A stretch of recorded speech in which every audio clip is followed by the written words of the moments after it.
Éxodo capítulo 20. Leamos de las Sagradas Escrituras, Éxodo capítulo 20, versículo 13. Un pasaje largo para leer hoy. Éxodo capítulo 20, versículo 13.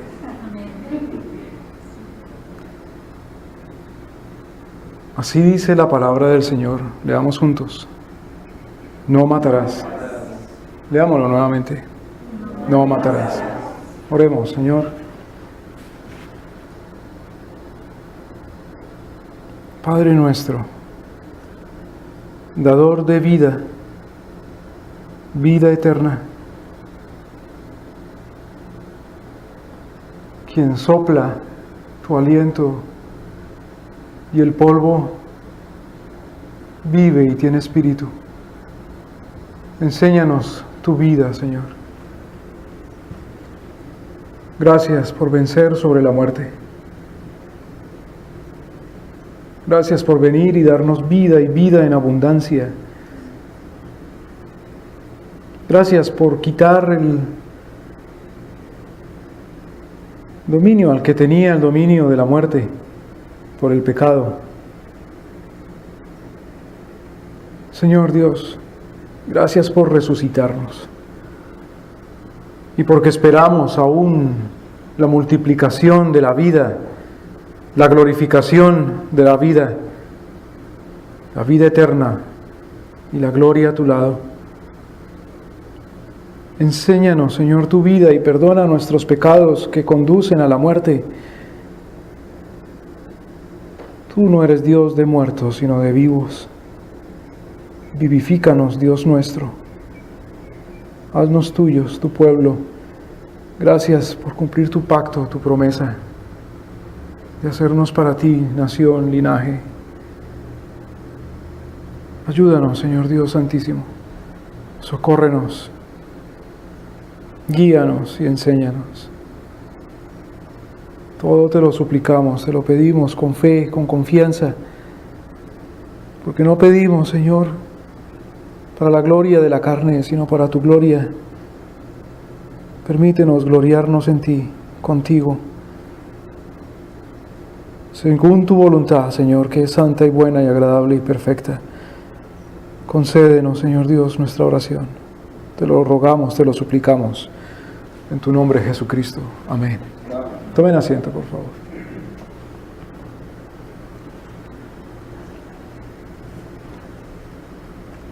Fíjese el mandamiento de Dios nuestro Señor.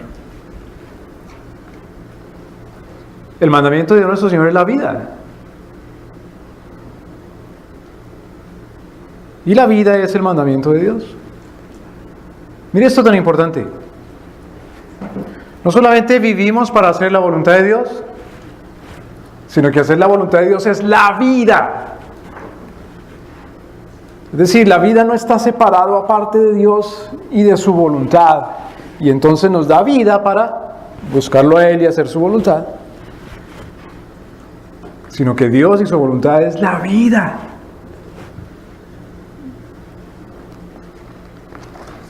Si vamos un momentito rápidamente al libro de Proverbios, capítulo 8. Proverbios, capítulo 8. Proverbios está justo inmediatamente después del libro de los Salmos, y el libro de los Salmos está justo en la mitad de la Biblia, de la Escritura. Proverbios, capítulo 8.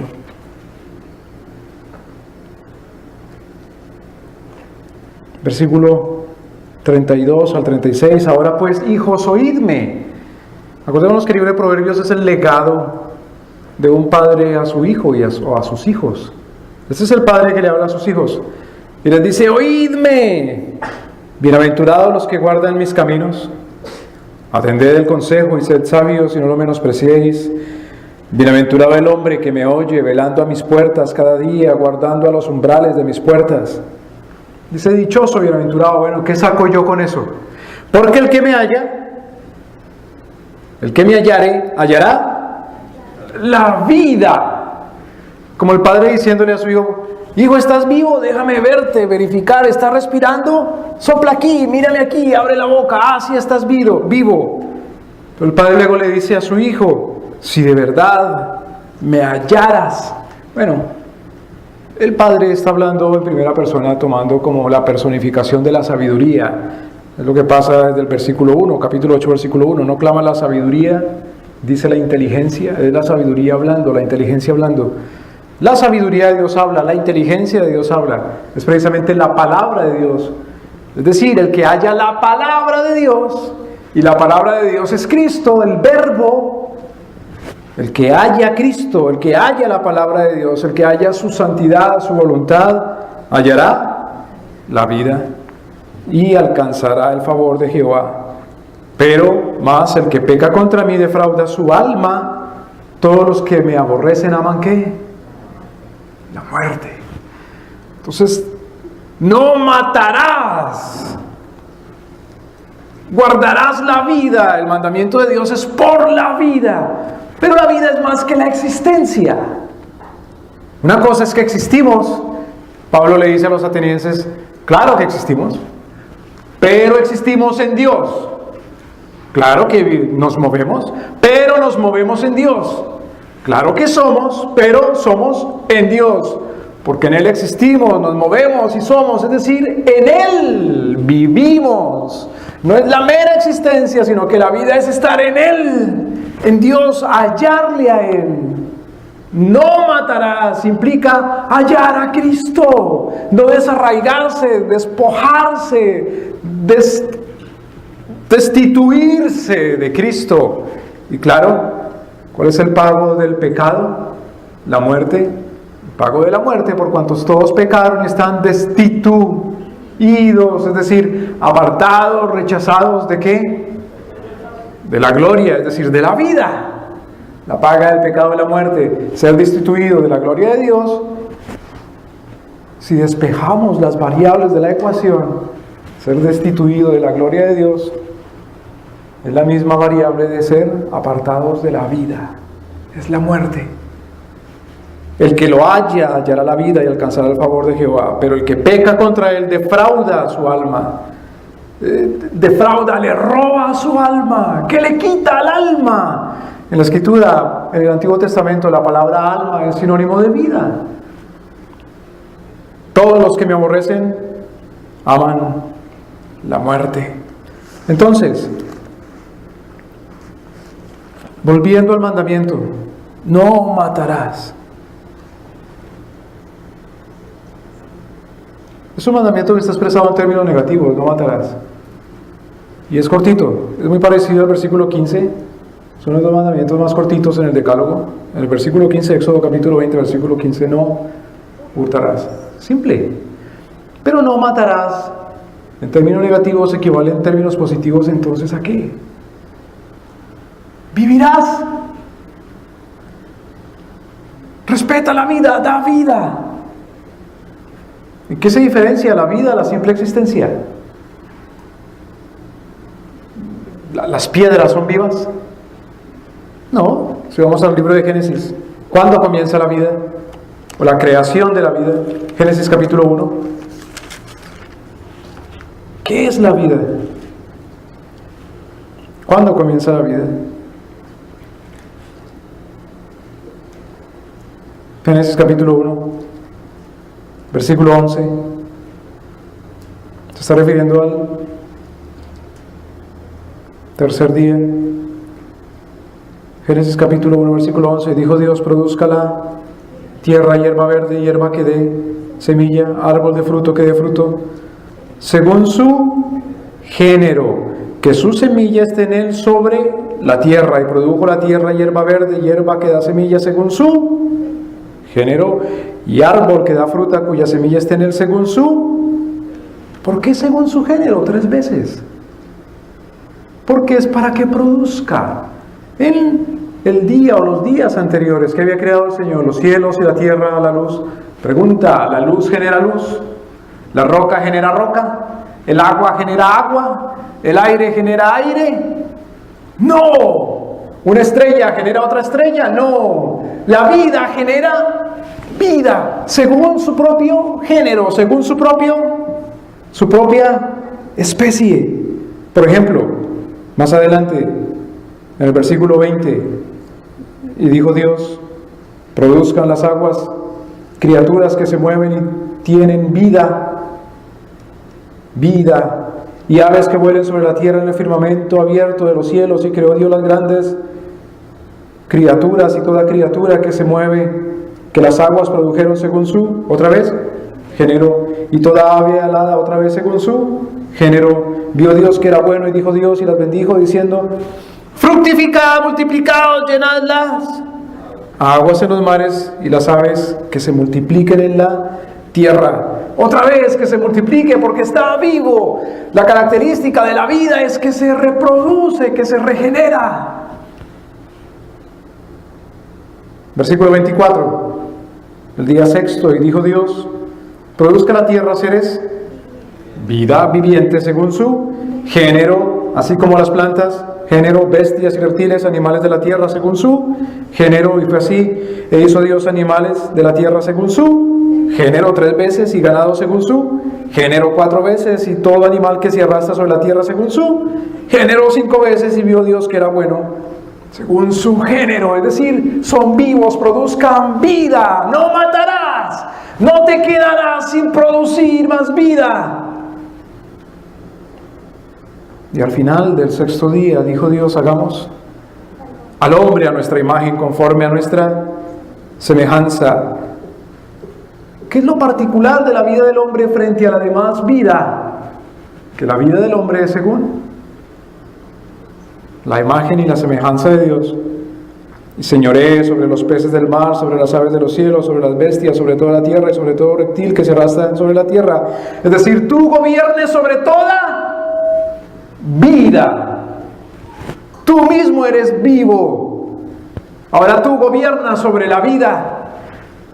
Versículo 27. Y creó Dios al hombre a su imagen, a la imagen de Dios lo creó, varón y hembra los creó, y los bendijo Dios, y les dijo Dios: produzcan vida, fructificad y multiplicaos, llenad la tierra, sojuzgadla, señoread sobre los peces del mar, sobre las aves de los cielos, sobre todas las bestias que se mueven sobre la tierra.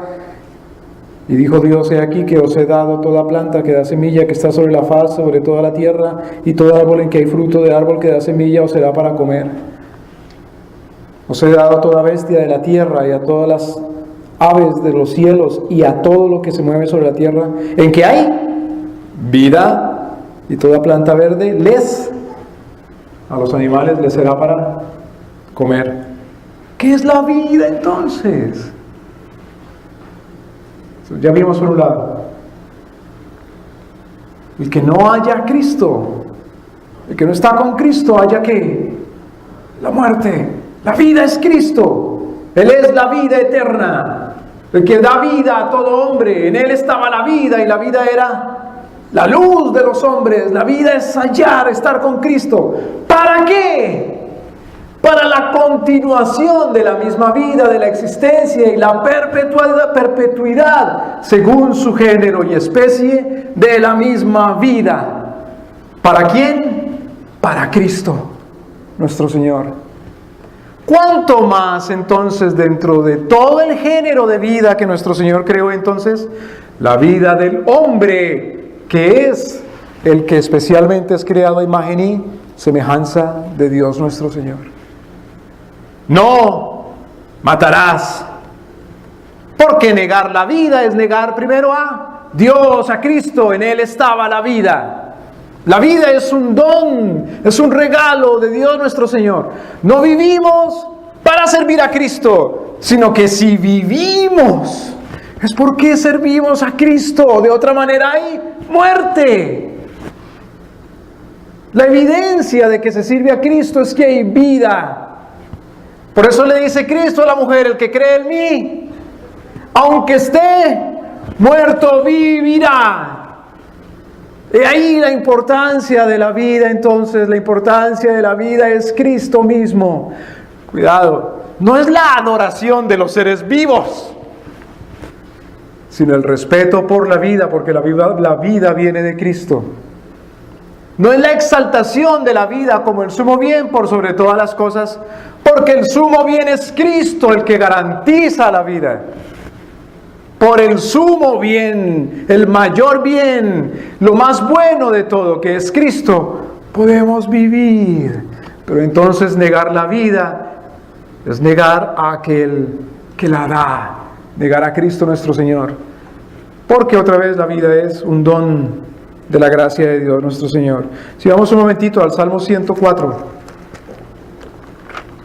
Salmo 104.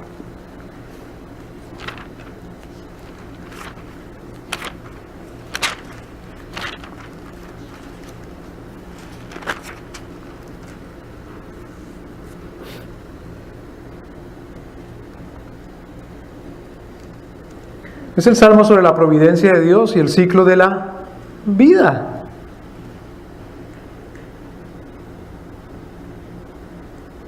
Fíjese, versículo 14.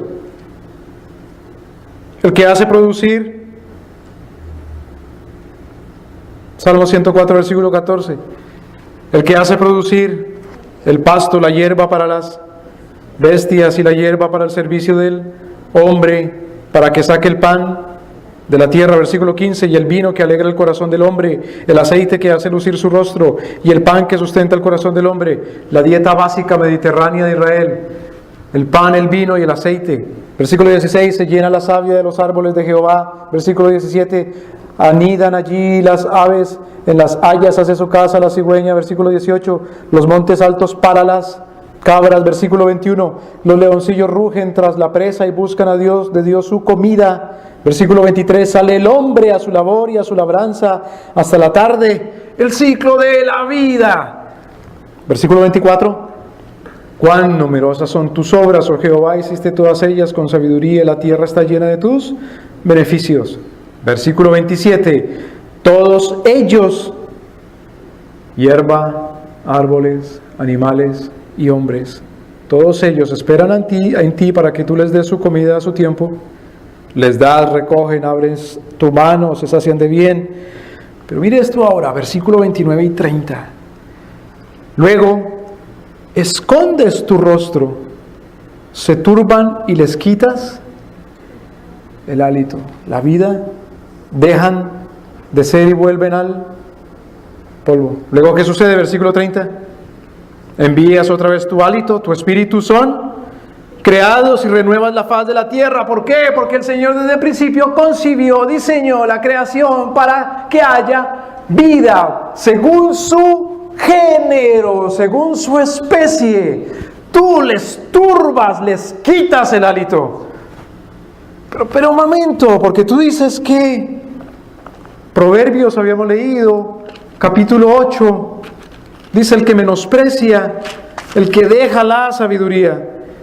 Versículo 36, el que peca contra mí, defrauda su alma, todos los que me aborrecen aman la muerte. ¿Por qué encuentran la muerte? ¿Por qué hallan la muerte? ¿Por qué les quitas la vida, el hálito a animales y a hombres?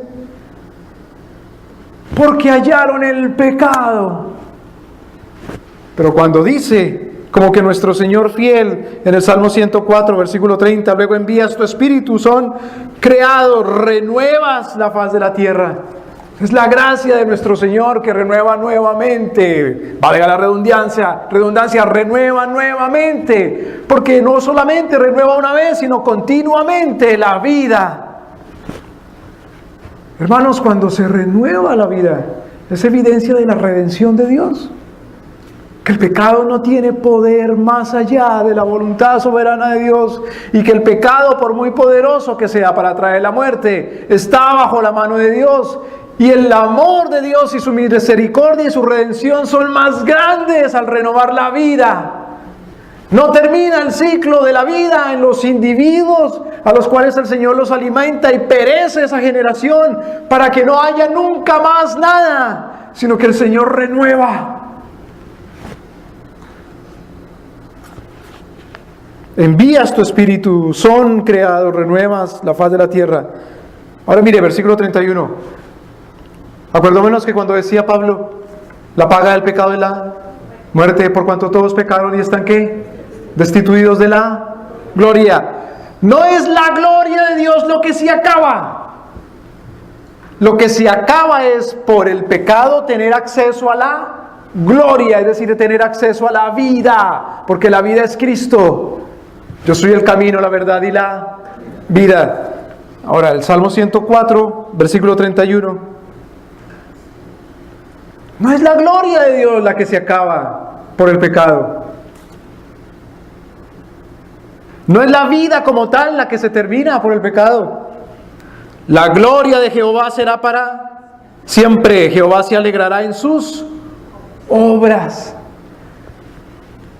Él es el mismo ayer, hoy y siempre. Cristo es la gloria de Dios nuestro Señor. Hemos visto su gloria como la gloria del unigénito. Y es la gloria de Dios mismo, la gloria del Altísimo, la imagen misma de su sustancia, el resplandor de su gloria. La vida no se acaba. Pueda que haya muerte, pero esa muerte es contingente, es accidental. No es del plan eterno de Dios la muerte.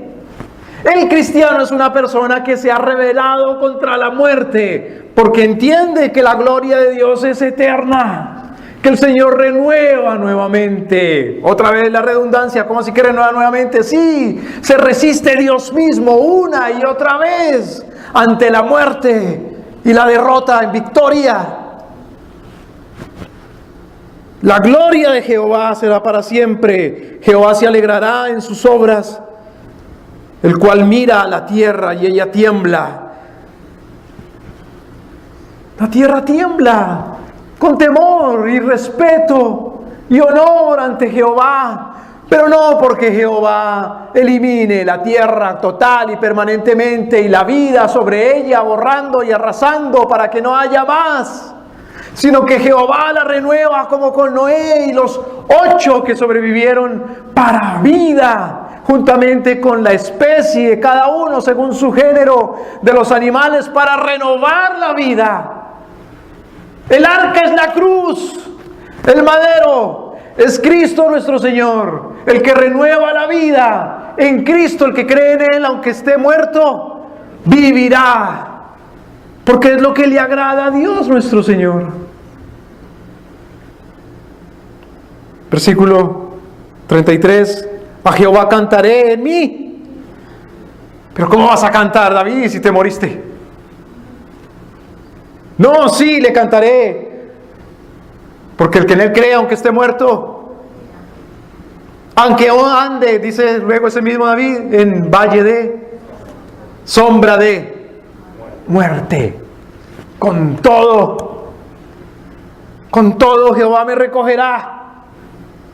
Aún así, en presencia de mis descuartizadores, angustiadores, servirás manjar, la cena, y viviré largos días para siempre. Versículo 34, dulce será mi meditación con Él, yo me alegraré en Jehová. La vida es para alegría. Versículo 35, sean consumidos de la tierra los pecadores. Entonces si hay muerte, sí. Y los impíos dejen de ser, de vivir. No es la eliminación, dejar de ser, como la pulverización, que nuestro Señor elimina el cuerpo y el alma de los impíos de tal manera que dejan de ser, de existir, pero dejan de ser en términos de dejar de ser para Dios, es decir, dejar de ser en su gloria, en su vida. Aunque sean en el cuerpo, dejan de ser para vida, y aunque permanezcan en alma, dejan de ser para Dios, y aunque los resucite Dios, dejan de ser para la gloria de Dios, de tal manera que son sin ser. Es una cosa terrible, angustiante. Esa es precisamente la emoción, ese es precisamente el afecto del deprimido, que vivo siendo como sin ser. Como decía el chavo, siento como si no sintiera nada. Como que sí, estoy vivo, pero sin vida. Estoy vivo en muerte. La filosofía del zombie. Camina y anda, pero está muerto. Es el cadáver viviente, es el deprimido. ¿Por qué? Porque no haya vida, no encuentra vida, no entiende la vida, es decir, no entiende el propósito. ¿Y cuál es el propósito de la vida? Que haya más vida en Cristo nuestro Señor. Reprodúcete, que no haya muerte. Y la fuente de la vida es Cristo. El objetivo al final de la vida es Cristo, pasando por la restauración de todas las cosas para vida. Versículo 35, sean consumidos de la tierra los pecadores y los impíos deje de ser. Pero, oh alma mía, bendice a Jehová. Aleluya. Es alabanza para vida. La vida entonces es un don de la gracia de nuestro Señor que viene no separado aparte de Dios nuestro Señor, porque la vida es Cristo mismo. En Él estaba la vida. Por lo tanto, no matarás. Porque es una acción violenta en contra de la gracia de Cristo. Otra vez, hermanos, muy importante por donde debemos empezar. La vida no es un estado de existencia separado de Dios para otros fines, sino que la vida es en Dios y en Cristo. Si no, no. Si no, no hay vida. En Él existimos y nos movemos y somos. Él mismo es el que la da y Él mismo es el que la quita. Como acabamos de leer, Él es el que la da, Él renueva la tierra, Él quita el hálito y turba, pero Él renueva nuevamente. Y no lo digo por exagerar nuevamente, así es, porque vive renovándola hasta la redención total de todas las cosas. Ahora, ¿por qué nuestro Señor quita la vida? Bueno, hemos leído ya la razón, el por qué en Proverbios, capítulo 8. Versículo 35, por un lado, el que me hallare hallará la vida y alcanza el favor de Jehová, pero el que peca contra mí, defrauda su alma. Todos los que me aborrecen, aman la muerte. Y eso es una cosa absurda. Claro, el pecado es un absurdo. No por ser absurdo, es algo irreal. Pero sí es un absurdo, porque es un absurdo amar la muerte. ¿Cómo es amar la muerte? Si precisamente el amor es vida. ¿Cómo puede amar la muerte el que está diseñado para vivir? El diablo es un obsesionado con la muerte. Es un obsesivo. ¿De la vida? No, de la muerte. Acordémonos, por ejemplo, aquel hombre endemoniado, aquel pobre en el cual había el ejército completo, entero, legión somos, legión me llamo porque somos muchos. Una legión compuesta, depende de la época, durante el Imperio Romano, de 3.000 a 6.000 hombres, como diciendo de 3.000, 6.000 o más demonios hay en este pobre hombre. ¿En dónde estaba el pobre? ¿En dónde lo halló Jesús? Cuando pasó al otro lado del mar, en la región de los Gadarenos. En el cementerio. ¿Haciendo qué? Dándose de pedradas en la cabeza, es decir, buscando qué? La muerte. El pecador es un obsesionado con la muerte. Aunque esté vivo y tome vitaminas, si rechaza a Cristo, ama la muerte. No me digas que amas las vitaminas y que porque quieres vivir y si no puedes escaparte de la muerte, quieres que te congelen para que supuestamente después te resuciten. No, amas, adoras la muerte. ¿Por qué nuestro Señor quita el aliento, el hálito? Bueno, por la violación del pacto. Él directamente lo hace o indirectamente, directa o indirectamente. Las dos maneras en que el Señor quita la vida. Es el Señor el que quita la vida. Vamos a ver dos pasajes paralelos. Primero, Lucas capítulo 13.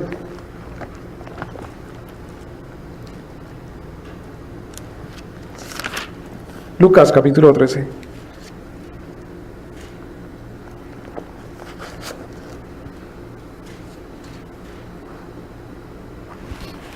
Esta es una anécdota de una conversación que tiene Cristo.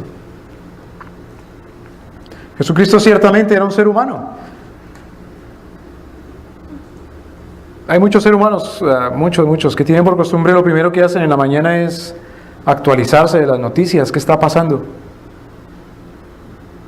Tienen afiliación o contrato con la compañía de periódico o de cable, televisión, radio, qué sé yo.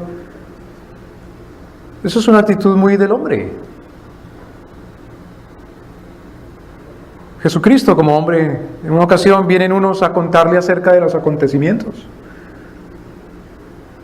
Lucas capítulo 13, versículo 1. En este mismo tiempo estaban allí unos que le contaban acerca de los Galileos.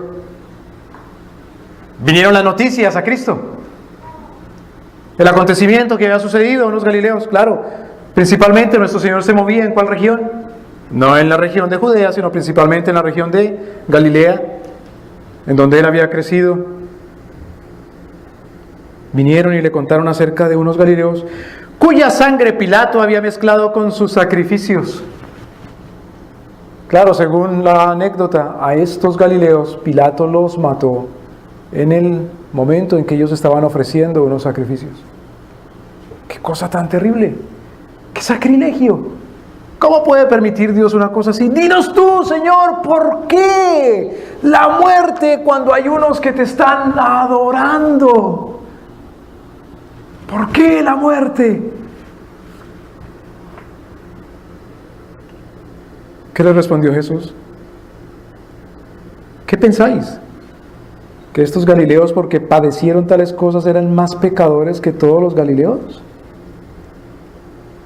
Los de Judea menospreciaban a los Galileos porque los Galileos eran muy afectados, mezclados, influenciados por el paganismo griego, así como también menospreciaban a los samaritanos porque habían sido influenciados y mezclados con el paganismo asirio.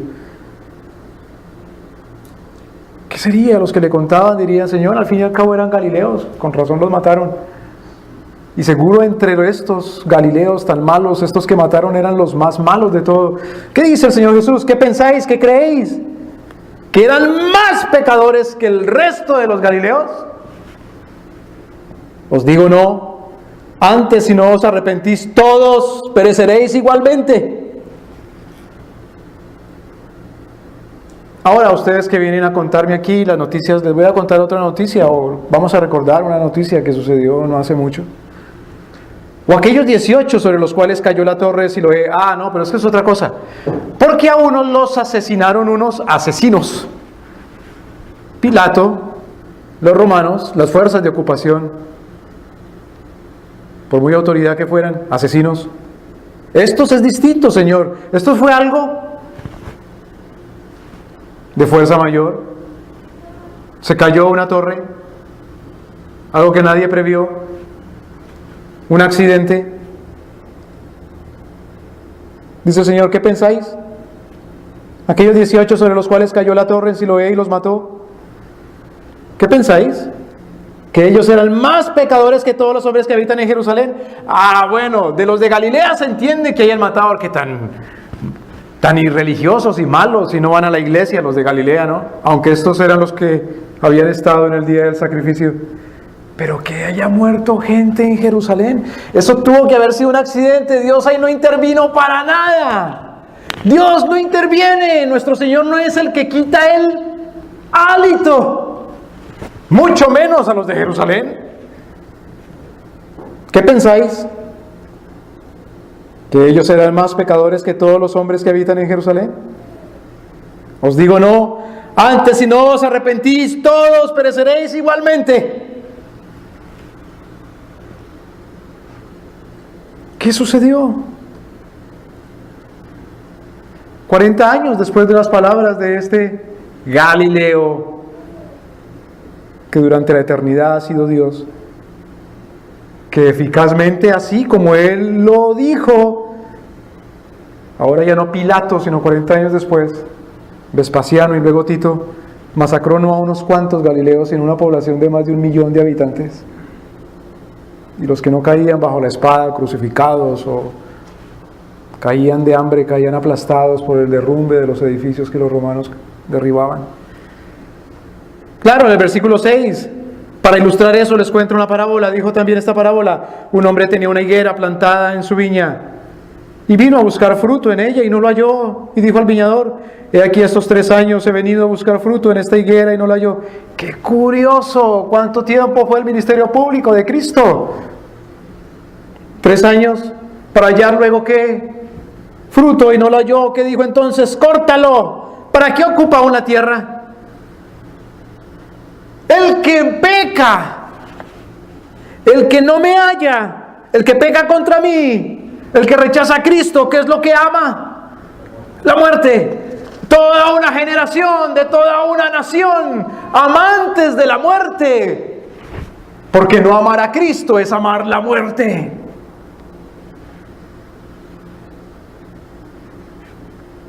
Versículo 8. Entonces respondiendo le dijo: Señor, déjala aún este año hasta que cae a su alrededor y la estercole, es decir, le ponga abono. Y si da fruto bien, y si no, la cortará después. Claro, es la paciencia de nuestro Señor, pero en el caso de esta generación llegó a su culminación. El que no haya la vida, que haya la muerte, no hay otro espacio para nada más. Él directamente lo hace. Vamos a Deuteronomio capítulo 8, versículo 19. Deuteronomio capítulo 8, versículo 19 y 20. Mas será que si llegares a olvidarte de Jehová tu Dios y anduvieres en pos de los dioses ajenos y les sirvieres y los adorares, yo testifico hoy contra vosotros que de cierto morirás, pereceréis. No penséis que por ser Jerusalén e Israel dejarás de perecer. Versículo 20. Así como las naciones que Jehová destruirá delante de vosotros, así pereceréis, por cuanto no habréis atendido a la voz de Jehová vuestro Dios. El que rechace a Cristo, el que rechace el pacto, hermanos, no es solamente la muerte eterna, la del infierno, sino es aún la muerte física en esta o en la otra generación, a una nación. Dice el Señor: así como las otras naciones, también vosotros pereceréis. No matar incluye no solamente no salir con cuchillos o con pistolas a matar discriminadamente gente. No matar implica guardarse de no adulterar en el pacto que escondió nuestro Señor siéndole infiel a Él. Porque eso implica la muerte. No podemos reducir el no matarás simplemente al no asesinarás, sino no matarás a no rechazar la vida que es Cristo nuestro Señor. Por medio de la idolatría, del pecado, del rechazo de Cristo, de la inmundicia de adorar otro que no es Dios y su Hijo amado, el único Dios y mediador entre Dios y los hombres, Cristo. El que no lo ama a Él, ama la muerte. Y esta es la condenación. Que amaron más las tinieblas que la luz, que es Cristo. Juan capítulo 3, versículo 17, 18.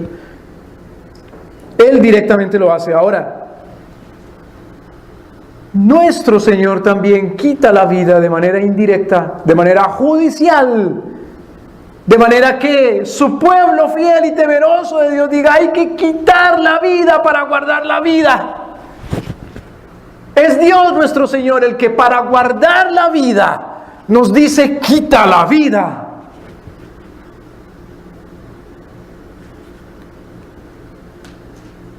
Mire, 1 Timoteo capítulo 1. Vamos primero al Nuevo y luego al Antiguo Testamento. 1 Timoteo capítulo 1. Hay algunos que dicen: no, estos mandamientos de Dios nuestro Señor, Éxodo capítulo 20, no matarás. ¿Te das cuenta? La vida es tan sagrada que la vida de ninguna manera se puede perder ni quitar en ninguna circunstancia ni persona. No. Lo que está diciendo es: no asesinarás. Pero más adelante, el que quite la vida, su vida será quitada. Vamos a ver algunos casos. 1 Timoteo capítulo 1.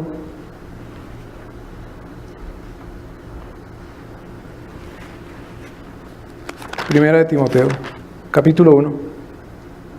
Un pasaje que hemos leído ya. 1 Timoteo capítulo 1, versículo 8. Pero sabemos que la ley es buena si uno la usa legítimamente, sabiendo esto, que la ley no es puesta para el justo, sino para los injustos y desobedientes. Ahora, va a ser una lista aquí de pecados que la Escritura condenan con la muerte. No solamente la muerte que trae Dios directamente a través de accidentes como los que cayó la torre de Siloé sobre ellos, sino la muerte jurídica, judicial. La muerte sentenciada en las cortes. Versículo 9, sabiendo esto, que la ley no es puesta para el justo, sino para los injustos y desobedientes, para los impíos y pecadores, para los malos y profanos. Fíjese, para los parricidas, la muerte. Para los matricidas, la muerte. Para los homicidas, la muerte. Para los fornicarios, la muerte. Para los sodomitas, la muerte. Para los secuestradores, la muerte. Para los mentirosos y perjuros, y para cualquier otra cosa que sea contraria a la sana doctrina, según el glorioso evangelio del Dios bendito que a mí me ha sido encomendado. Pablo no es exhaustivo ahí, pero en la Escritura encontramos, primero, no tenemos que leer estos pasajes, pero Deuteronomio capítulo 22, versículo 20 al 25, Levítico capítulo 20 al 10, la pena de muerte por el delito del adulterio. Deuteronomio capítulo 22, versículo 25 al 26, la pena de muerte por el delito de la violación. Levítico capítulo 20, versículos 11, 12, 14 y 17, la pena de muerte por el delito del incesto. El incesto, yacer, tener relaciones entre familiares de primer grado, entre hermanos, padres, sobrinos, tíos. Levítico capítulo 20, versículo 3, la pena de muerte por el delito de la sodomía. Éxodo capítulo 22, versículo 19, la pena de muerte por el delito del bestialismo, yacer con los animales como si fuera mujer. Éxodo capítulo 21, versículo 12, la pena de muerte por el delito del asesinato premeditado. Éxodo capítulo 21, versículo 15, la pena de muerte por golpear al papá o a la mamá. Éxodo capítulo 21, versículo 22, muerte por el aborto. Levítico capítulo 20, versículo 2 al 5, la pena de muerte por sacrificar los hijos a Moloc. Éxodo versículo 21, versículo 17, la pena de muerte por maldecir, insultar a padre o madre. Éxodo capítulo 21, versículo 16, la muerte por el delito del secuestro. Levítico capítulo 20, versículo 27, la pena de muerte por el delito de la hechicería. Deuteronomio capítulo 13, versículo 1 al 5, la muerte por ser falso profeta. Deuteronomio capítulo 13, versículo 6 al 16, la pena de muerte por el delito de la apostasía. Apostasía, haberse dicho, publicado, presentado como seguidor de Jesucristo y luego negar y maldecir a Cristo. Éxodo capítulo 22, versículo 20, la pena de muerte por el delito de sacrificar a otros dioses. No sacrificar a los dioses, sino sacrificar animales o adorar a otros dioses. Deuteronomio capítulo 17, versículo 12, la pena de muerte por el delito de rehusar acatar la decisión justa de los jueces. Levítico capítulo 24, versículo 16, la pena de muerte por el delito de blasfemar el nombre de Dios. Deuteronomio capítulo 17, versículo 2 al 5, la pena de muerte por el delito de la transgresión del pacto. Deuteronomio capítulo 22, versículo 21, la pena de muerte por el delito de la castidad antes del matrimonio, por violar la castidad antes del matrimonio. Deuteronomio capítulo 22, versículo 22 al 23, la pena de muerte por el delito del adulterio después del matrimonio.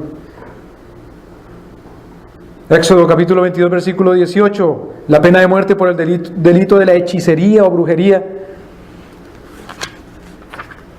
Dios quita la vida directa e indirectamente por la violación del pacto. Porque Dios es la vida, y por guardar la vida, Él directamente lo hace, o cuando su pueblo no lo hace, perdóneme, cuando su pueblo lo hace fielmente a Dios, Dios está guardando la vida, porque es en la santidad, en la obediencia a Dios, que Dios garantiza la permanencia de la vida en Jesucristo.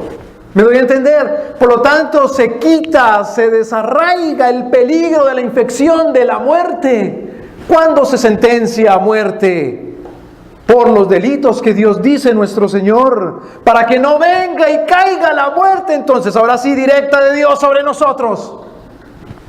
El primer caso de un condenado a muerte en la Nueva Inglaterra puritana, protestante, reformada, en el siglo XVI, en el siglo XVII, fue por el delito del bestialismo, porque un tal Ferguson yació él mismo con unos animales, y citando entonces la ley de Dios, se sometió a muerte al transgresor, citando Levítico capítulo 18, versículo 23. No sea, decían los puritanos, que venga la ira de Dios sobre nosotros y perezcamos todos juntamente con Él. Como dice el Señor Jesucristo, arrepiéntanse todos. No sea que perezcan todos juntamente como aquellos.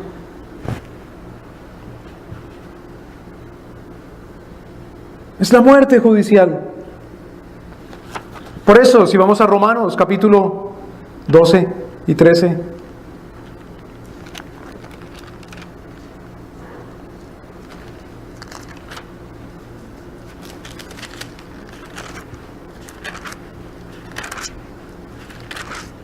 claro, por un lado, Romanos capítulo 12, versículo 19.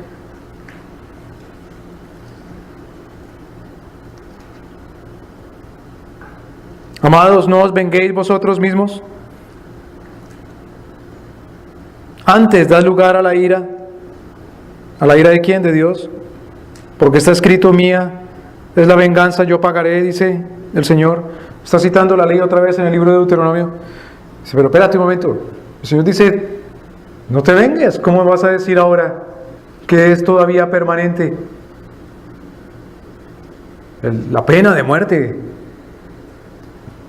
Claro, lo que dice es, no os venguéis vosotros mismos.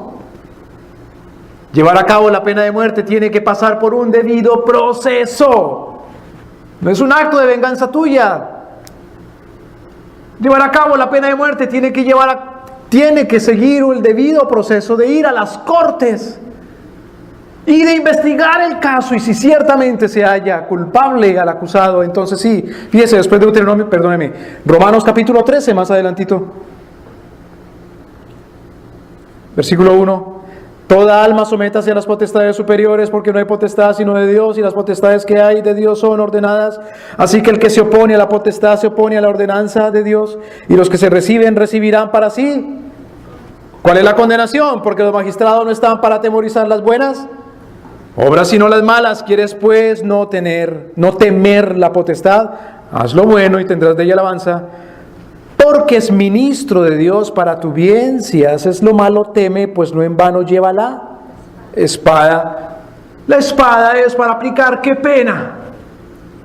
La pena de muerte, porque es ministro de Dios, vengador, para ejecutar la ira sobre el que hace lo malo.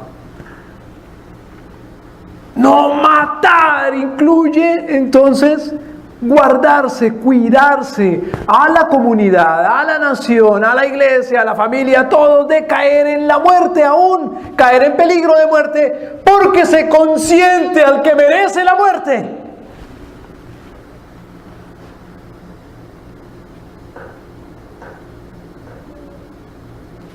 La iglesia, con el pasar de los años, fue reduciendo poco a poco el título de ministro solamente a los que predican la palabra de Dios.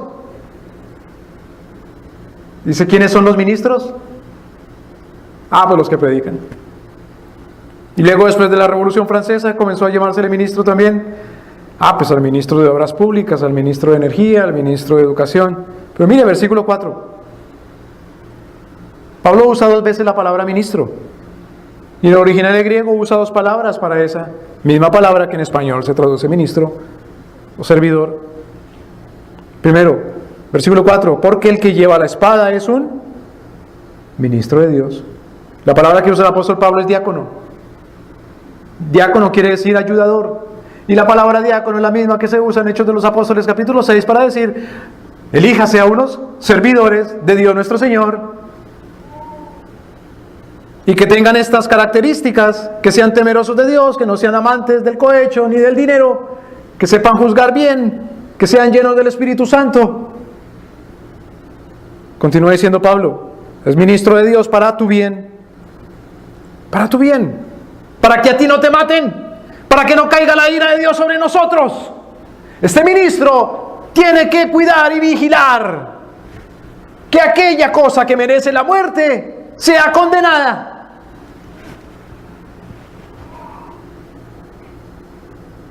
Versículo 4, a continuación, pero si haces lo malo, teme. Claro, ¿qué es lo que debe temer? La espada. Pues no en vano lleva la espada, porque es otra vez ¿qué? Ministro servidor. Y la palabra que usa ahora Pablo es diácono de Dios, vengador para ejecutar la ira sobre el que hace lo malo, 2 veces diácono. Ahora fíjese, versículo 6. Pues para esto también pagáis los impuestos. ¿Para qué? Solamente para el caso jurisprudencial. Es la única causa y caso por el cual nuestro Señor prescribe que se paguen impuestos y que se cobren solamente para cubrir esos gastos. Versículo 6. Porque son, ¿qué cosa? Ministros o servidores, otra vez, de Dios. Y la palabrita que usa Pablo ahora en el original ya no es diácono, sino liturgia. Y la palabra liturgia tradicionalmente se usa para llamarse a todo aquello que se hace dentro de la iglesia o dentro del templo. Porque el ser un ministro de Dios como juez sobre la tierra para mirar el caso y juzgar si merece la muerte o no, es un acto litúrgico, religioso, del templo de Dios. Porque en eso también nos vale la vida, guardar la vida. Son ministros de Dios que atienden continuamente a esto mismo. Y el lenguaje de Pablo, el que atiende continuamente, nos acordamos en el lenguaje bíblico, ¿quién era el que atendía constante y permanentemente dentro del templo la liturgia? El sacerdote. Y en la escritura el sacerdote no solamente mataba animales para la redención, para la expiación de los pecados, sino que el sumo sacerdote era también juez de última instancia sobre Israel para juzgar los casos más difíciles entre el pueblo. No sea que Dios, por no juzgar esos casos, venga con su ira. Es decir, es un acto religioso, litúrgico, cristiano. Guardar la vida es lo cristiano. Rechazar la muerte. Declararse en rebelión contra la muerte, entonces en rebelión contra el asesino. Así como el predicador que es enviado a predicar para predicar la vida y procurar la vida y el arrepentimiento, entonces el juez o el magistrado o el policía que no obra con base entonces en la ley de Dios para vida, sino que él mismo es un asesino, es tan falso como el predicador falso y también digno de muerte. No sea que venga la ira de Dios sobre nosotros. Pero por supuesto el apóstol Pablo dice, no os venguéis vosotros mismos, sino dejad la ira a Dios, porque es necesario el debido proceso, según Dios nuestro Señor, de llevar a cabo toda la investigación precisa y traer ante el juez y la autoridad, y que sea la autoridad y el juez el que juzgue según la ley de Dios y su justicia, para que no haya venganza, sino justicia. Guardar la vida de lo cristiano. ¿Mediante qué? Mediante el evangelio, lo que estamos haciendo, la proclamación de la buena noticia, la buena nueva. Dios guarda la vida, la renueva en la tierra. Pero es a través de Cristo. Es a través de su palabra, de la Biblia. No es a través de la carne, de la astucia humana, de la aparente bondad de los seres humanos que dicen, no, lo más valioso es la vida, no a la pena de muerte, porque es una falsedad. Lo más valioso, el sumo bien es Cristo. Y que Él guarde entonces la vida mediante su procedimiento, mediante su palabra y su ley y su justicia. En Juan capítulo 10, versículo 28.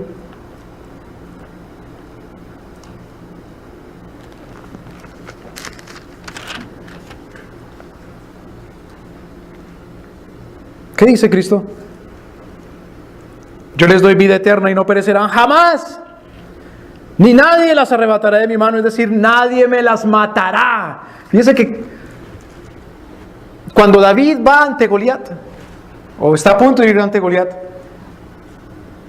y le dice a Saúl, no, tú no puedes ir contra Goliat porque tú eres apenas un muchacho, eres un muchachito, eres un niño, y ese tal Goliat es un hombre de guerra.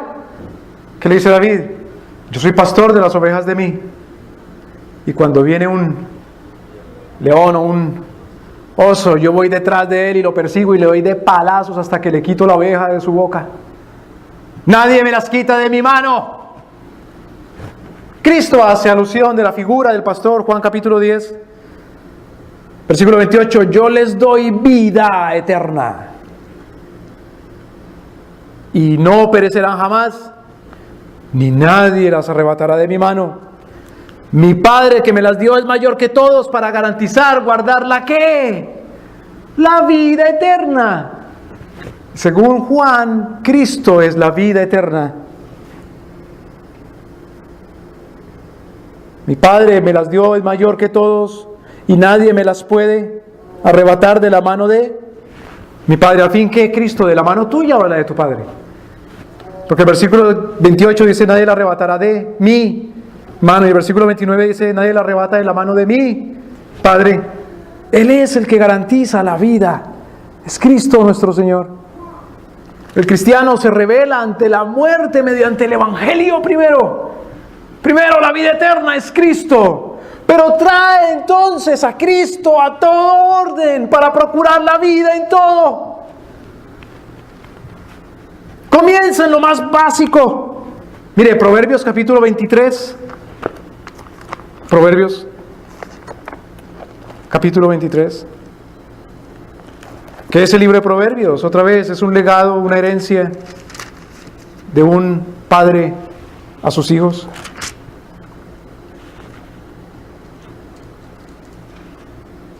Y en este legado, en esta herencia, como alguien lo expresó de una manera muy linda, el padre explica la palabra de Dios, la ley de Dios, de una manera práctica y didáctica para sus hijos.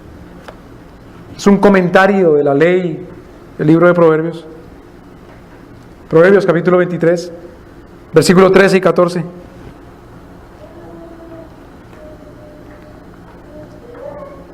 No rehúses corregir al muchacho. Mire qué cosa. Proverbios es un legado de, una carta de, una herencia de un padre a un hijo. Y sin embargo este padre ve, tiene perspectiva, no solamente que este legado es para su hijo, para la vida de su hijo, sino aún para la vida de los hijos de su hijo y sus muchachos y su descendencia después de él. ¿Y qué le dice? Dijimos Proverbios capítulo, versículos 13 y 14. No rehúses corregir al muchacho, porque si lo castigas con la vara, no morirá. El instrumento de la venganza de Dios. Dejad, no os venguéis vosotros mismos, sino dejad la venganza a Dios, porque escrito está: mía es la venganza, yo pagaré, dice el Señor. El instrumento en la mano del magistrado es la... Pero antes de que vaya, para que no tenga que pasar allá, para que no muera, para que guarde la vida, procúrala tú con tu muchacho primero, con un instrumento que pongo en tu mano. No rehúses corregirlo. No rehúses corregirlo tú. Fíjate que no dice, no rehúses que te corrijan al muchacho.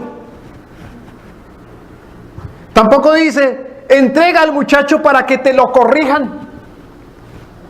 Sino dice, tú, no le rehúses, no le quites. Es un don de Dios. No le robes, no le sustraigas, no le quites ilegítimamente la corrección.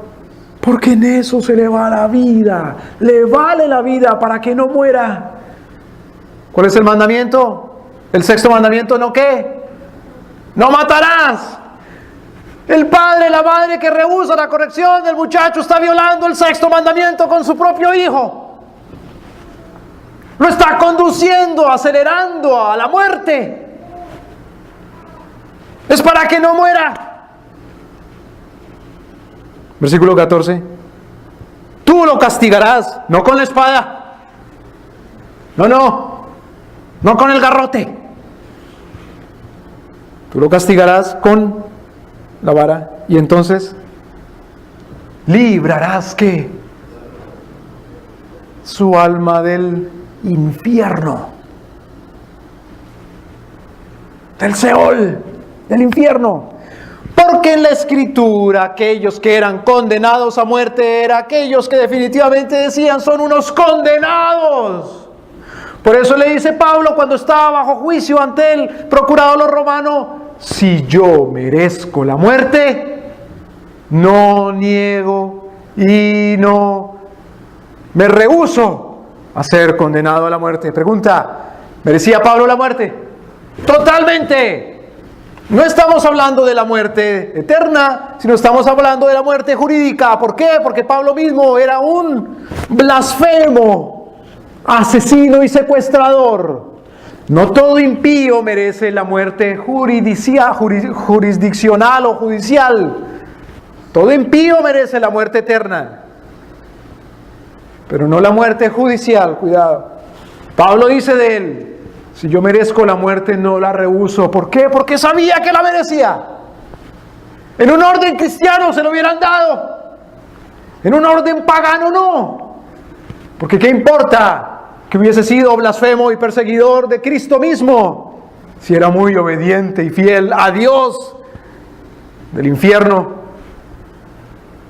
Si era muy obediente a su agente sobre la tierra en aquella época, a César. Sin embargo, Dios lo guardó. Rehusó aplicarle la pena de muerte, pero eso fue un acto del soberano. Como en el caso de David, que el Señor le dijo a Natán: dile, no morirás. Un acto soberano de Dios. No estaba prescribiendo, quitando Dios, borrando. Borremos aquí la pena de muerte. Porque sabía Dios Él lo que haría después. No puede prescribir entonces, no puede quitarle, no puede robarle el padre a su hijo, corregirlo con vara, porque es librarlo de la muerte. No solamente de la muerte eterna, del infierno, sino aún de la muerte física, jurisdiccional, porque también estaba concebido que aquel que blasfemara el nombre de Dios, o insultara a su papá, o se atreviera a pegarle a su papá, o no honrara a padre y madre como dice Cristo, muera irremisiblemente. ¿Me voy a entender? No matarás, es muy serio. Un mandamiento serio. El cuidado natural. Fíjese, en Proverbios capítulo 23. Ahí mismo. Versículo 1. Cuando te sientes a comer con algún gobernante, considera bien lo que está delante de ti y pon cuchillo a tu garganta, si es que tienes gran apetito. No codicies sus manjares delicados, porque es pan engañoso. No te afanes por ser rico, sé prudente y desiste. Has de poner tus ojos en lo que no es nada, porque las riquezas se harán alas, y como las alas del águila volarán al cielo. No comas pan de hombres de mal ojo, ni codicies sus manjares. Cuidado, porque puede llevar a la muerte. No es que el comer es delito y que conduce a la muerte. Está hablando del comer y del beber, primero injusta y legítimamente, de lo que es fruto malo del robo, pero aún también de comer y beber mal como para matarse.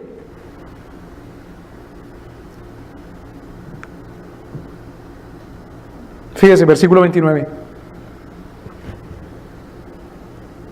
¿Para quién será el ay? ¿Para quién el dolor? ¿Para quién las rencillas? ¿Para quién las quejas? ¿Para quién las heridas en balde? ¿Para quién lo amoratado de los ojos? Peligro de muerte. Para los que se detienen mucho en el vino y van buscando la mixtura. No para los que beben vino, sino para los que se detienen, es decir, para los borrachos.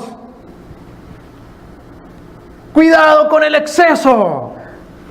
El cuidado natural del cuerpo implica el cuidado natural del alma. No mires al vino cuando rojea, cuando resplandece su color en la copa, se entra suavemente, mas el fin como serpiente morderá.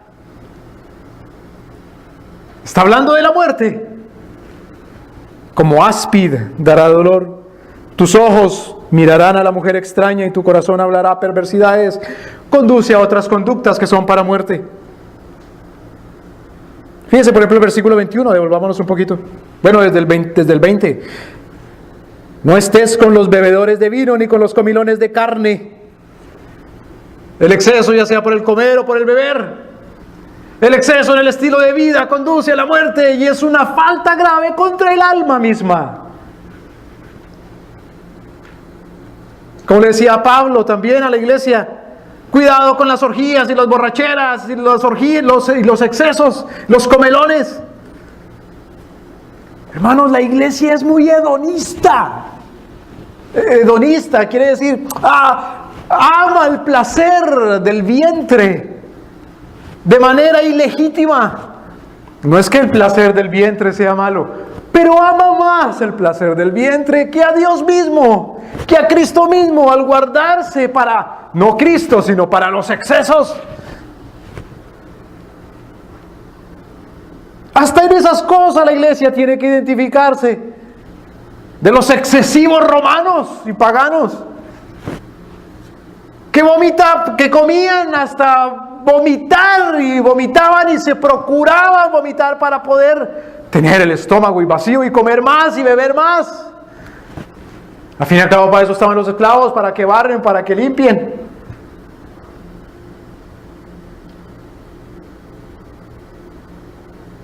Hay una caricatura, hay un show de la cultura pop americana de los años 90 y principios de los 2000, los tales King of the Hill. Y el niño es un niño de la familia, es un niño obeso de una familia cristiana. Es un niño obeso por exceso y en el show el niño es fuera de control y no tiene dominio de sí mismo. Ni su papá ni su mamá tienen dominio sobre lo que consumen. Es un niño conducido como a la muerte. Y el niño un día lo llevan a comprar ropa. Y no encuentran nada que le quede bueno a su edad porque está obeso por el exceso. Lo llevan entonces a una tienda para gente obesa. Y el niño está feliz porque hay algo para él. Y le ponen un trajecito con una corbata. Y va el niño y se mira en el espejo y le dice: mira, papá, parezco un predicador. Porque en una cultura ahora entregada a la muerte por el exceso y por el vicio, la figura del predicador es el más obeso. Como en el caso del libro de Primera de Samuel, de Elí, el sumo sacerdote, que por obeso y pesado y viejo, cuando se cae, el Señor lo juzga y entonces muere aplastado por su propio peso.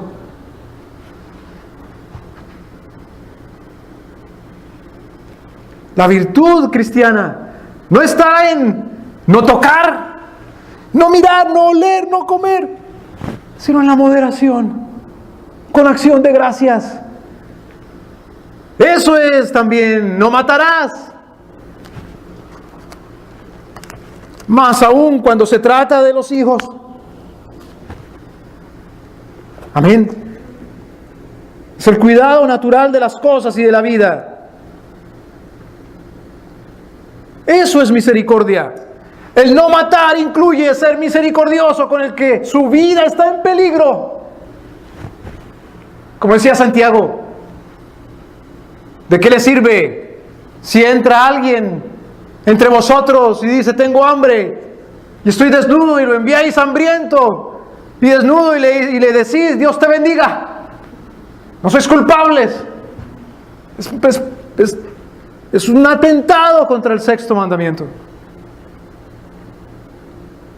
Miremos otra vez el Antiguo y el Nuevo Testamento. 1 Timoteo capítulo 5, por ejemplo, versículo 16.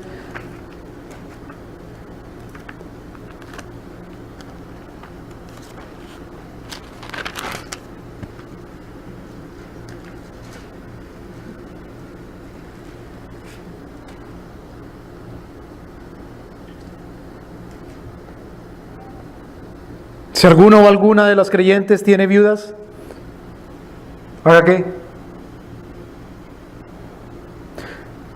¿Cuál era el sector de la población, el sector del pueblo? 1 Timoteo capítulo 5, versículo 16. Más expuesto a la pobreza y al abandono. En los tiempos de Pablo y en los tiempos del Antiguo Testamento, y en algunos casos hoy día y en algunas sociedades en donde hay menos temor de Dios, las viudas. ¿Qué dice la Escritura? Si alguno o alguna de los creyentes tiene viudas, ¿qué dice? ¿Que los cuide quién? ¿La iglesia? No. Manténgalas, dice, y no sea agravada la... Hermanos, miren lo que ha sucedido con la iglesia. La iglesia se ha convertido en algo así como en el departamento del Seguro Social, desde el cual va a ejercerse los deberes de la misericordia y de la compasión. Y la gente simplemente trae las cosas a la iglesia, trae comida, o trae la ofrenda, o trae el diezmo, y ahí la iglesia que se encargue, ¿no? En la Escritura es la responsabilidad de cada creyente ser misericordioso, directamente con sus ofrendas y con sus diezmos. Solo una parte en la Escritura de los diezmos y las ofrendas son para el sostenimiento de los edificios o de la iglesia, pero una parte sustantiva es para el sostenimiento de la misericordia. Porque en aquel día, dice el Evangelio, nuestro Señor separará a las naciones como el pastor que separa las cabras de las ovejas, y dirá a los de su izquierda: apartados de mí, malditos, porque tuve hambre y no me diste de comer, y tuve sed y no me diste de beber, y estuve desnudo y no me vestiste, y estuve en la cárcel y no me visitasteis. ¿Cuándo, Señor, te vimos? Por cuanto no lo hiciste con uno de estos mis pequeños, no lo hiciste conmigo. Mas dirá a los de la derecha: venid, benditos de mi Padre, gozad. ¿Por qué? Porque tuve hambre y me diste de comer, tuve sed y me diste de beber. En fin, como un cristiano puede decir: yo mismo aplico el don que el Señor me da de la liberalidad y de la misericordia, si no lo aplica directamente? Y en el orden que dice Pablo, dice ahí: primero con sus viudas, los de su propio primero, su propia esfera, su propia familia, o su propio prójimo, o vecino, o amistad. Luego sí, con los de afuera. Es el orden bíblico. Claro, fíjese ahí, 1 Timoteo capítulo 5, dice, versículo 8: si alguno no provee para los, y mayormente para los de su casa, ha negado la fe y es peor que un incrédulo. Pero es que yo diezmo, sí, pero no sostiene a sus propios hijos, es peor que un incrédulo. Es que yo sí, mire mis hijos, pero no sostiene a sus propios padres y tiene necesidad, pues es peor que un incrédulo. Pero en la familia todos estamos bien, pero no se da cuenta del vecino, entonces es peor que un incrédulo. No, pero para eso yo pago mis impuestos. Eso, como no lo hace primeramente con los suyos y con el prójimo, entonces Dios le envía para que le roben de los impuestos, porque es un negligente. Y lo que se supone que debe estar en el 6º mandamiento: no matarás, tendrás cuidado de la vida del desprotegido, del pobre, del desvalido, de la viuda, del huérfano y del extranjero. Lo habéis entregado en manos de los impíos para que lo hagan ellos.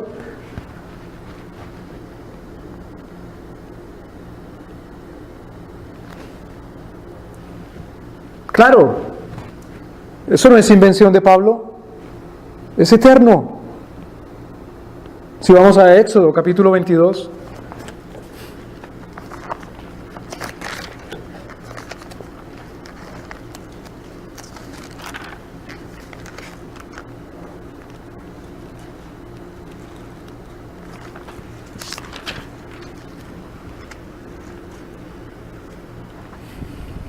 ¿Cómo aprenderán los hijos a ser misericordiosos y compasivos si no ven a sus padres que son misericordiosos y compasivos?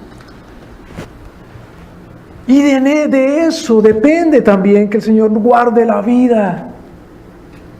Éxodo capítulo 22, versículo 22.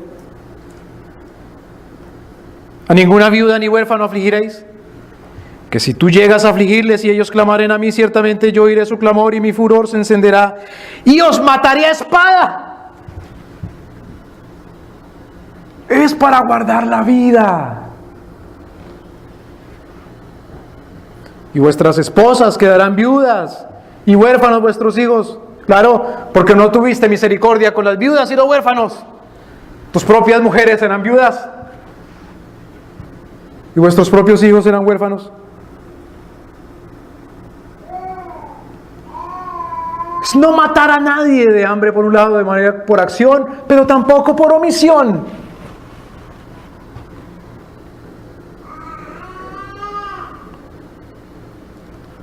Cristo es la vida eterna. Vivamos entonces en consecuencia por la vida. Cristo es el que resucitó de los muertos. Vivamos en consecuencia entonces, esperando y procurando y resistiéndonos a la muerte, porque Él es la vida y la vida triunfará. Por último, vamos a 1 Corintios capítulo 15.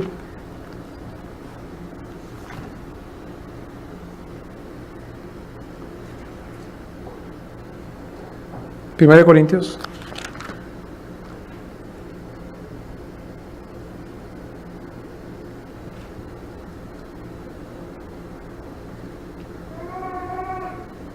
La muerte no triunfa sobre la vida. Nunca. Los cristianos debemos procurarla entonces, la vida. Resistirnos a la muerte.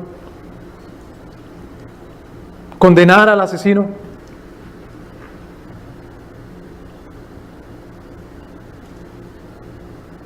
Primera de Corintios capítulo 15, versículo 53. Porque es necesario que esto corruptible se vista de incorrupción.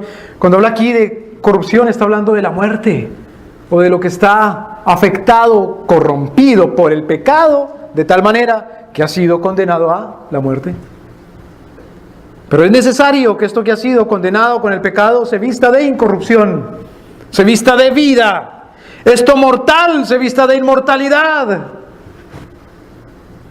Versículo 54.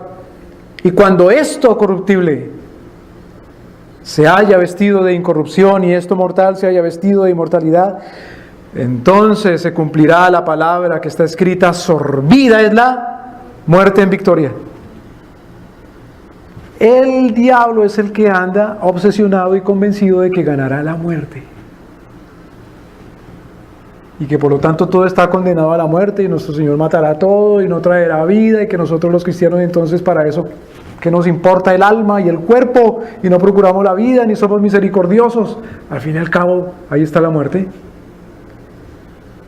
Y dicen: es que la muerte es inevitable. ¡Mentira! ¡Mentira! El que cree en mí, aunque esté muerto, vivirá. No solamente la muerte es evitable, sino que la muerte no será más. Versículo 55. Mire que Pablo es un escritor impresionante. Comienza a hacer un diálogo ahora con la muerte y la desafía. Y le pregunta: ¡oh muerte! ¿Dónde está tu arma, tu espada, tu aguijón? Le habla al sepulcro: ¿dónde está tu victoria? El sepulcro, como si fuera una persona, el sepulcro piensa que el sepulcro ha vencido porque retuvo al cuerpo y no lo deja escapar. Pero también dice Pablo en el Evangelio que no separará del amor de Dios ni la muerte. Porque Cristo ha prometido primeramente: nada es más fuerte que mi mano, nadie me las arrebatará ni de la mano de mi Padre. Versículo 56. ¿Cuál es el aguijón, el poder, el arma, la espada de la muerte? El pecado. Pecar es pegarse un balazo en la cabeza. ¿Y cuál es el poder del pecado? La ley. Y eso es justo. Si yo muero por pecador, eso no es injusto, es la ley. Es la ley de Dios. Versículo 57. Pero gracias sean dadas a Dios que nos da la victoria por medio de nuestro Señor. En ese orden, primero sobre el pecado y luego sobre entonces la muerte. Procuremos entonces la victoria sobre el pecado por medio de Jesucristo, para que Cristo nos dé victoria sobre la muerte. Versículo 58 y terminamos. Así que, hermanos míos, amados, estad firmes y constantes, creciendo. Pero sí, como no es por obras.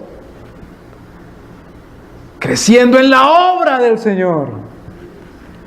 Que es decir, creciendo en la iglesia. No, creciendo en la obra. ¿Y cuál es la obra del Señor? La vida. Procure la vida. Porque la obra del Señor es la gloria de Cristo. Si trabaje para vida, para gloria. Todo lo que hacéis, hacedlo para la gloria de Cristo. Y constantes, creciendo en la obra del Señor siempre, sabiendo que vuestro trabajo en el Señor no es en vano. Y Pablo no está refiriéndose al trabajo del Señor ahí de las 8 a las 8:30 cuando predica. El trabajo en el Señor es todo lo que se hace para su gloria, que es para vida. Llenad la tierra. Esa es la vida. Según su género, según su especie, para gloria y honra de Jesucristo. Procurando la vida de principio a fin, en arrepentimiento y fe y esperanza. Amén. Oremos. Señor, gracias por tu palabra, por tu evangelio, por tu promesa, por tu vida, por vencer sobre la muerte. Ayúdanos, Señor, a ser rebeldes contra la muerte y matar la muerte misma. Como tú lo hiciste, Señor, imitándote a ti, quien por medio de la muerte de tu Hijo Jesucristo, siendo obediente hasta el fin, mató a la muerte. Tú, Señor, que fuiste a las entrañas mismas de la muerte para arrancarle el poder y darnos vida. Ayúdanos a perseverar en ti, Cristo, vida nuestra y portador de vida. Ayúdanos, Señor Dios, a arrepentirnos de la idolatría, amar la vida más que a ti. Qué desgracia, Señor, y qué vergüenza. El que ama su vida la perderá. Señor, ayúdanos a amarte a ti y únicamente a ti, y que seas tú entonces, Señor, el que nos rescates. Para vida tuya, Señor, y gloria tuya, para vida a tu lado y eternamente, Señor, desde hoy para siempre, Jesucristo. Amén.